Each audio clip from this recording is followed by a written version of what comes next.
Good morning friends welcome back to my simple happy lifestyle blog. तो তোমরা কেমন আছো? আশা করব তোমরা প্রত্যেকে ভালো আছো আর আমরাও কিন্তু খুব খুব ভালো আছি। তো এখন সকাল বেজে গেছে 7:30 মতো। চাটা খেয়ে একদম রান্নাঘরে রান্না চাপিয়ে দিয়েছি। সকালে টিফিন করে নিয়েছি। এটা হচ্ছে সুজির পায়েস, ওকে দিয়েছি টিফিনে আর আমার জন্য রাখা আছে। আর আজকে টিফিনে গতকালকে ডাল রেডি করা ছিল, ছোলার ডাল, তো সেইটা ভরেই আজকে ডাল পুরি বানিয়ে দিয়েছি টিফিনে। আর আমাদের জন্যও রেখেছি টিফিনের, কারণ ওর বাবা অফিস যাচ্ছে, গুনগুন তো স্কুল যাচ্ছে না কয়েকদিন থেকেই।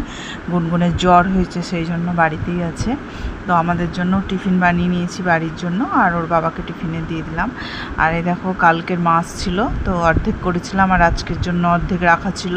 তো সেটাই আমি একদম পাতলা করে আলু পটল দিয়ে ঝোল করেছি, আর পেঁপেও দিয়েছি। তো একদম মশলা কম দিয়েছি, দিয়ে ঝোল করেছি একদম পাতলা পাতলা করে, কালো জিরে দিয়ে ঝোল করেছি। এদিকে ডাল করেছি, পেঁপে দিয়ে মসুর ডাল করেছি। আর একটা কি রান্না করেছিলাম মনে পড়ছে না, এখানেও দেখতে পাচ্ছি না, খাবো তখন মনে পড়বে। তো যাই হোক, এদিকে সব সকালকার সমস্ত কাজ কমপ্লিট করে নিয়েছি, রান্নাও প্রায় মোটামুটি হয়ে গেল। তো এখন বরের জন্য টিফিনটা বক্সে ভরে দিচ্ছি। তো গুনগুন স্কুল যাচ্ছে না বলে আমারই মনটা খারাপ করছে, আবার পাঠালেও মন খারাপ করছে, এরকম ব্যাপার হয়েছে আমার। এবার এত দিন স্কুল অ্যাবসেন্ট, ওর যে কী ক্ষতি হচ্ছে তা আমি কি বলবো, বুঝেও বুঝছি না। কিন্তু ওর এমন এমন ওষুধ চলছে যে বাড়িতে না থাকলে ওষুধগুলোকে আমি ঠিকভাবে খাওয়াতে পারবো না।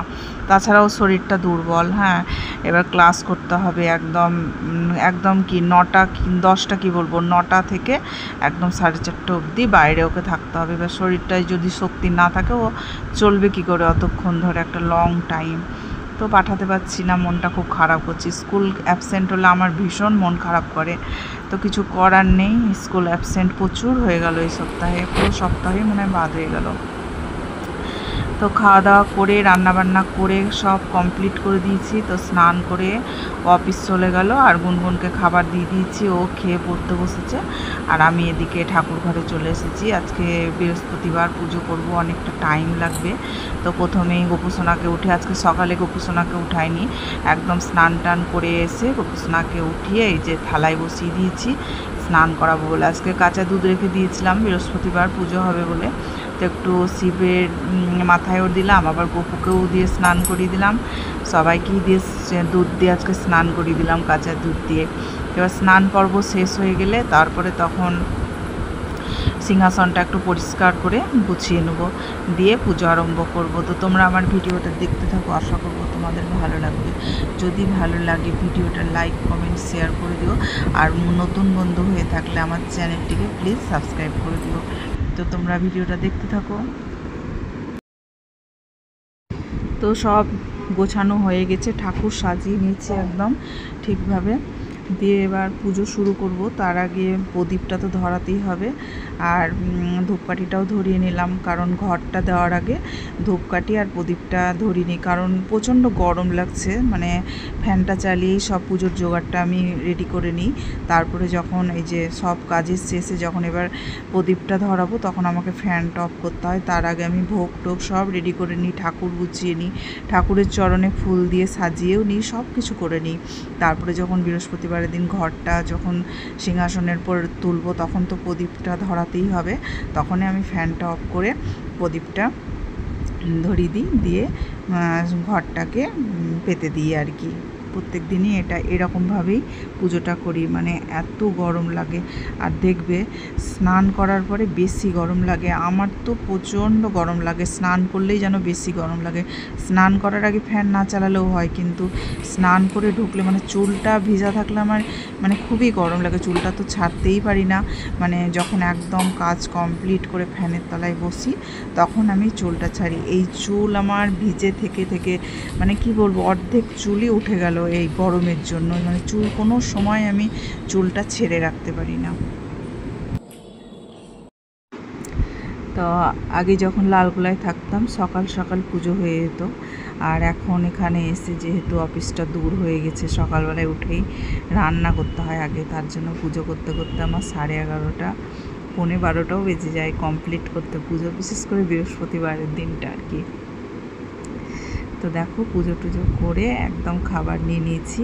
ও বলছিলাম কি আছে একটা, এই যে ঢ্যাঁড়স ভাজা আছে, ডাল আছে লাঞ্চে, আর আছে মাছের ঝোল আর আমের চাটনি। 2 দিন আগেই করে রেখেছিলাম, কেউ সেরকম খায় না, মানে ওই 3 দিন ধরে আমি খেলাম, আজকে আমের চাটনিটা কমপ্লিট হলো আর কি। তো গুনগুনকেও খেতে দিয়ে দিয়েছি, আর এদিকে আমিও খাবার নিয়ে বসে গেছি। আর খাওয়া দাওয়া করে আর কোনো কাজ নেই, এখন বসে থাকা আর কি। সকাল থেকেই যত কাজ, যত তাড়াহুড়ো, মানে যত হুটোপাটা লেগে থাকে সকাল থেকে প্রত্যেকটা বাড়িতেই, আমার বাড়িতে না। আজকে গুনগুন আছে বলে গুনগুনের সঙ্গে ভাত খাচ্ছি, না তো এই সময়টা তো পুরো আমি একা থাকি, আর প্রত্যেক দিন দুপুরবেলায় একা একাই ভাত খাই।